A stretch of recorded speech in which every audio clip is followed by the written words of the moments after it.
I'm in my 8th year working as a pediatrician. Every day at Boston Children's Hospital, I face the reality of children's lives. When walking through the hospital, I always wear a simple J.Crew dress under my white coat, aiming for a modest yet clean appearance. Dr. Wilson, another wonderful surgery today.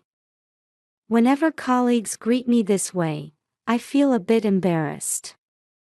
After all, my daily life as a Wilson family wife is far from glamorous.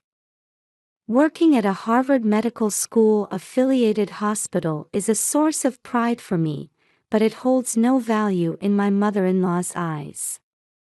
How dare a woman of such low breeding marry my son? Margaret, my mother-in-law, would never say such words in public. She's known as a philanthropist and a devout Christian, a pillar of Trinity Church in Weston and a well-known figure in Boston high society. Sitting in the front row at Sunday services with her luxurious Cartier cross necklace gleaming at her chest, she embodies the ideal upper-class lady. But her public face and private face are like two different people. Our family lives in an upscale neighborhood in Weston. The 12,000 square foot mansion is nothing like the middle-class home I grew up in. This season, the vast garden designed by professional landscape architects is beautifully adorned with blooming lilacs and hydrangeas. Inside, antique furniture fills the rooms, with a massive Italian chandelier hanging overhead, something that still makes me feel uncomfortable. My husband Michael serves as an executive at a Silicon Valley startup. With his Harvard MBA, he's been recognized for his business acumen and has quickly climbed the corporate ladder. Tall and well-built, wearing his Brooks Brothers suit, he looks every bit the executive of a first-class company. Jennifer, meeting you was the greatest treasure of my life. That's what my kind husband tells me. The Tiffany wedding ring shining on the ring finger of my left hand is proof of that love. But in front of his mother, he becomes like a different person, unusually quiet. Our 6-year-old son Ethan is a first grader at a private elementary school. Dressed in his Brooks Brothers children uniform, he has a bright and honest personality that makes him popular with other children. I feel happiness as a mother every day watching him enjoy breakfast made with organic ingredients purchased from Whole Foods. Lately, though, he's begun to appear strangely tense in front of his grandmother. "Mom, going to Grandma's house is..." I should have been more sensitive to my son's words. As a pediatrician, I should have noticed even the slightest change in a child. Now, I'm filled with regret. My parents are concerned about this situation. My father Robert is known as one of the most influential lawyers in the state, and my mother Catherine is involved in charitable work as an important member of the church. Both of them had apparently sensed the difference between Margaret's public and private faces.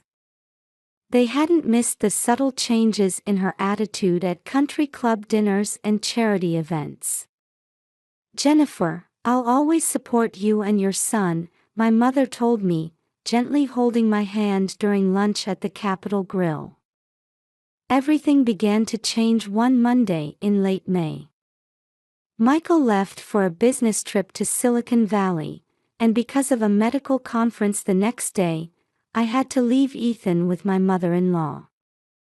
"Don't worry, I'll take care of Ethan," said Margaret with an elegant smile, and I had no reason to doubt her. In the soft early summer sunlight coming through the window, Margaret, dressed in a top-of-the-line Oscar de la Renta dress, looked almost saintly. It was a peaceful afternoon with a gentle breeze carrying the scent of lilacs from the garden. After my 36-hour shift, I walked wearily toward the Wilson family mansion.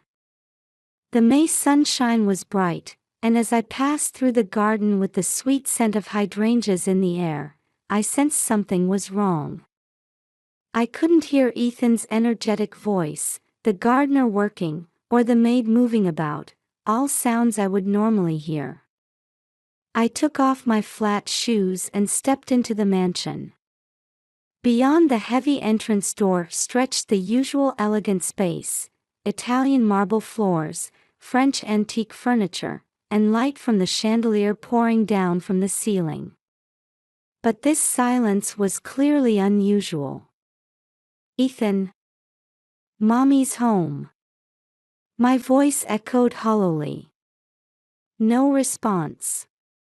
This is strange, it's never this quiet. My instinct as a pediatrician told me something seriously wrong had happened. My heart beat faster, and my palms began to sweat. The living room was empty. I only noticed an expensive porcelain teacup left half full on the table. Next to it lay Margaret's Hermes scarf, carelessly placed. "Ethan.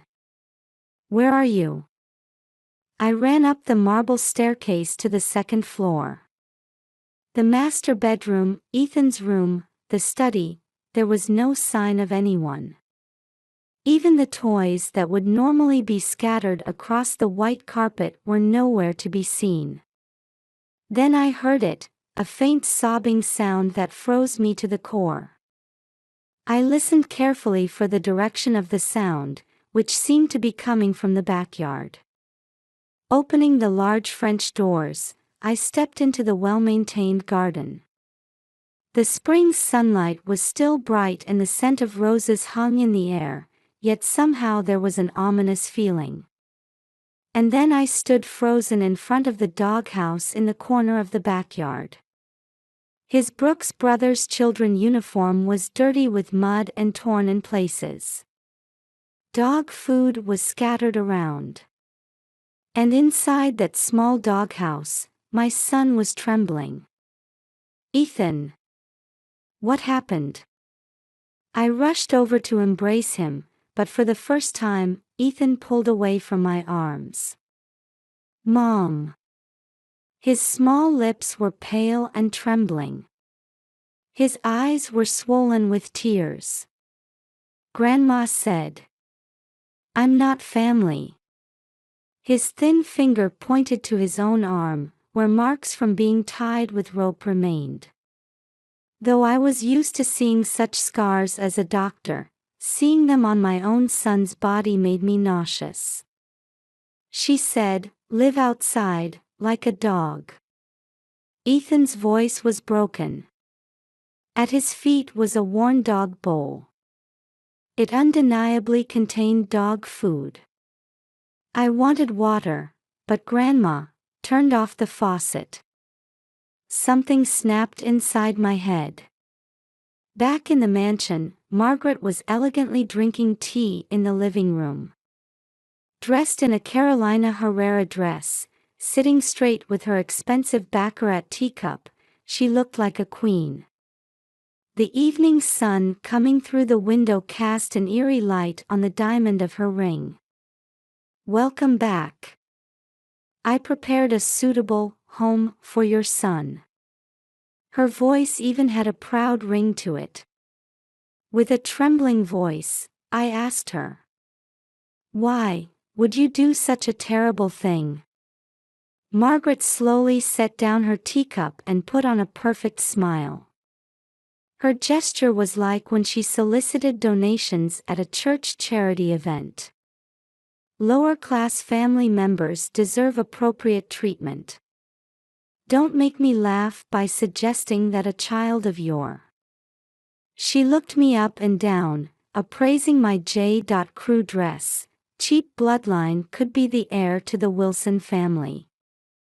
When we arrived at the Thompson family mansion where my parents lived, stars were already twinkling in the night sky. In the study of this imposing colonial-style mansion befitting a generations-old distinguished family, my father Robert was looking at photographs with a trembling hand. This is clear child abuse. The voice of my father, the most influential lawyer in the state, was unusually shaky. My mother Catherine was embracing Ethan and crying. Her high-end silk blouse was wet with tears, but she didn't seem to care. "First, let's secure the evidence," my father said, regaining his composure as a lawyer and taking action. "I have photos and videos I took," I said, offering my phone. The doghouse, scattered dog food, the marks on Ethan's arms, I had meticulously recorded everything. "We also need a diagnosis from the emergency medical team," my father continued, taking notes. "Jennifer, as a physician, please record your son's condition in detail." My mother had already started making phone calls. Her connections as a pillar of Trinity Church in Weston extended to every corner of Boston high society. About tomorrow's annual charity breakfast. My mother's voice lacked its usual softness. "I'll need to make some changes to the plans." After finishing treating Ethan's wounds, I sat down at my computer. Maintaining my composure as a doctor, I created a medical report for my son. Skin abrasions, mild dehydration, psychological trauma. Seeing these medical terms dancing across the screen almost brought tears to my eyes again. Just then, the butler announced a visitor. "Mr. James from Massachusetts Child Protective Services is here." A veteran staff member of the Child Protection Bureau and an old friend of my father had already begun to take action. Despite his mild appearance, there was a sharp light in his eyes. "This is clearly an emergency case. We'll begin investigation immediately."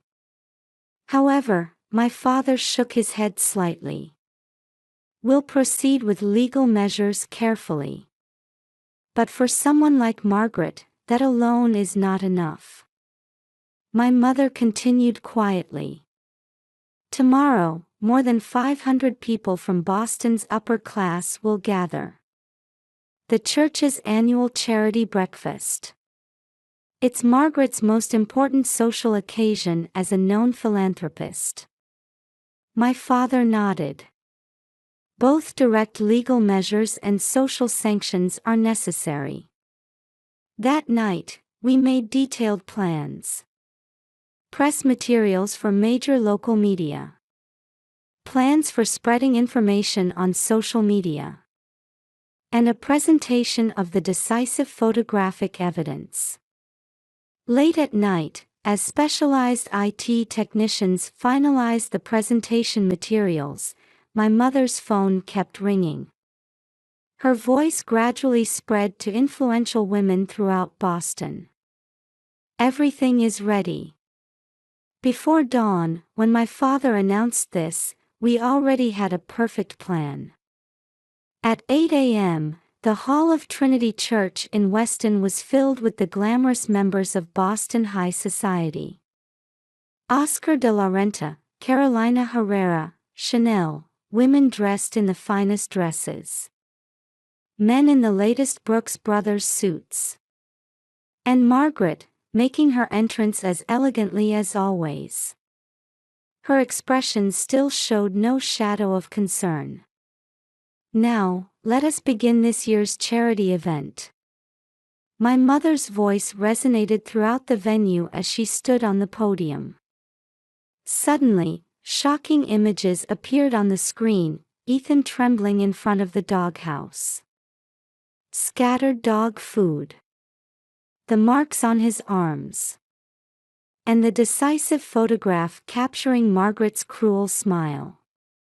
The venue froze. "These are the events my grandson experienced yesterday." My mother's voice was cold as ice and sharp as a blade. "This is the true face of Margaret Wilson, known as a philanthropist." Shocked voices rose from the audience. Mobile phone cameras were pointed at the screen one after another. Posts to social media could no longer be stopped. The murmurs quickly turned to voices of condemnation. At that moment, the venue doors burst open and local major media rushed in. They were press members meticulously prepared in advance. Camera flashes illuminated Margaret's pale face. Margaret's perfect makeup began to crumble. On the 47th floor of a high-rise building in Silicon Valley, Michael Wilson was in the middle of a presentation for a billion-dollar M&A deal. Dressed in a top-of-the-line Brooks Brothers suit and checking the time on his Apple Watch, he was methodically advancing through his slides. And our company's strategic advantage in this deal is. At that moment, his iPhone 15 Pro in his pocket began to vibrate intensely. Normally, he would ignore incoming calls. But somehow, this time was different. As if sensing something, he took out his smartphone. The screen showed countless unread messages. And a series of shocking images. This concludes today's presentation. Mr. Wilson. This is a billion-dollar deal. The Silicon Valley investment moguls raised voices of confusion. But Michael's expression had already changed. What's more important, my son and wife, or $1 billion? I choose my family. As soon as he left the conference room, he arranged for his private jet. But there was something he needed to do first. On the other end of the phone, Margaret was trying to make excuses in a flustered manner. That's enough, he said.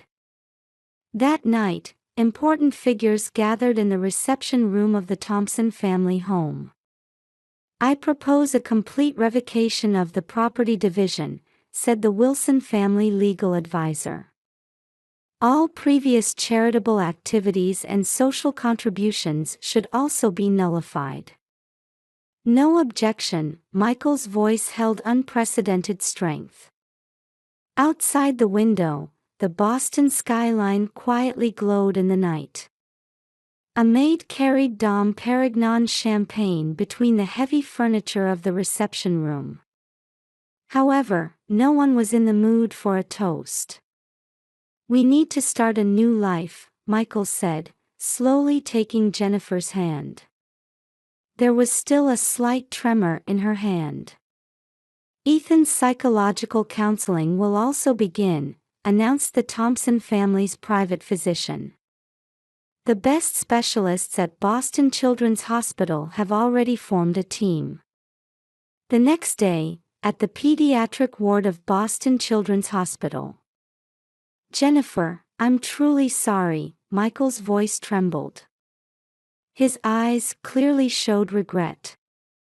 This deep emotional turmoil was unimaginable from his composed appearance in the high-rise conference room. It's my responsibility for not seeing my mother's true nature. For the first time in my life, I feel like I've made a decision based on my own will. It's all right, Michael, Jennifer answered quietly. We still have a lot to do. In the hospital bed, Ethan was sleeping. His expression was peaceful for the first time in days. PTSD treatment takes time, the attending physician explained. But with the love of family, he will surely recover. Listening to those words, Michael strengthened his resolve. First, to sell the Weston mansion. It was a decision to let go of the 12,000 square foot building and all the memories there. Let's choose a new home together, the three of us. Next, to relocate his work base to Boston. The billion-dollar deal in Silicon Valley was already a thing of the past. I want to value time with my family. What else do I need? And finally, to establish a new foundation for child abuse prevention. I want to turn our sad experience into hope for someone else." Jennifer deeply nodded at her husband's determination. As a physician, as a mother, and as a human being, she too had things she could do. While looking for a new home, the family stayed at the Four Seasons Hotel Boston.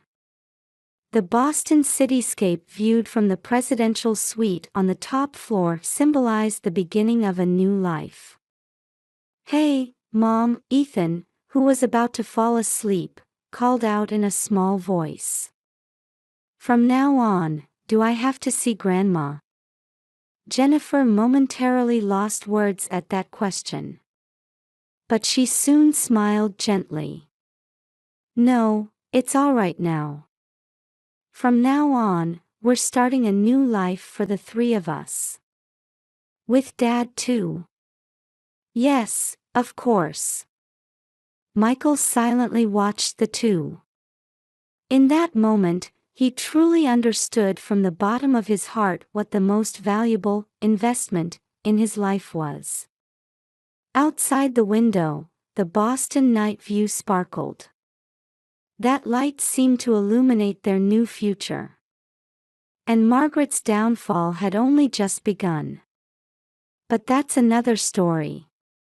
The story of the Wilson family, about to greet a new morning, was just now, in a true sense, beginning to move forward. 1 year later, in early summer, the sound of bells for Sunday service at Trinity Church in Weston vibrated through the quiet morning air. Margaret Wilson was not there. The 12,000 square foot mansion that once stood out even in Weston's upscale residential area had already passed to new owners. The Cartier cross necklace that was once the symbol of a philanthropist was sold at auction, and ironically, the proceeds were donated to a child abuse prevention fund. Margaret now lives alone in a small apartment far from Boston. She has lost everything: her Oscar de la Renta and Carolina Herrera dresses, her luxury antique furniture, and most importantly, her social status. Margaret Wilson. Oh, that child abuse case.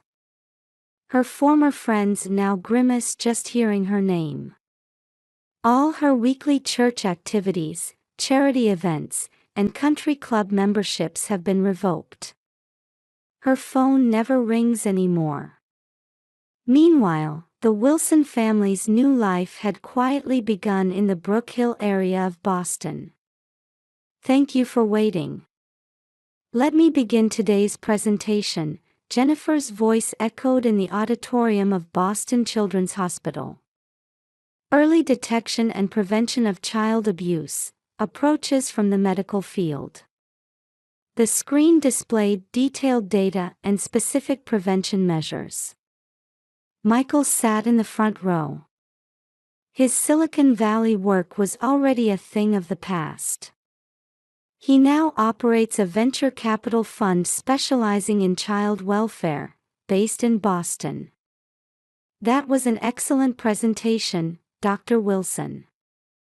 Warm applause came from the audience, which included upper-class women who were once close to Margaret. Their values seemed to have changed greatly over the past year. "Mom, I was watching." Ethan burst through the auditorium doors. Still in his Brooks Brothers children uniform, but his expression showed no trace of the anxiety he once had.